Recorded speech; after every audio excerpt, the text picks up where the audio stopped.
बुद्धिमान और मूर्ख स्त्री की कहानी। नीति वचन ड्रॉअर के आधार पर।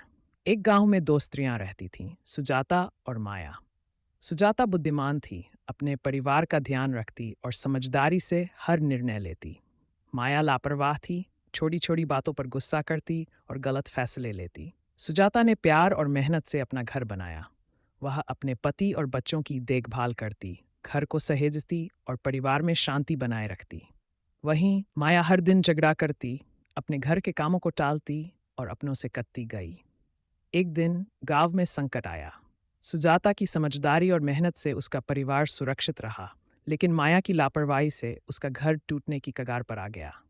आखिरकार माया को अपनी गलती का एहसास हुआ और उसने सुजाता से सीख लेकर अपने घर को फिर से संवारना शुरू किया। शिक्षा। बुद्धिमान स्त्री अपना घर बनाती है, लेकिन मूर्ख अपने हाथों से उसे ढा देती है। नीति वचन 6%।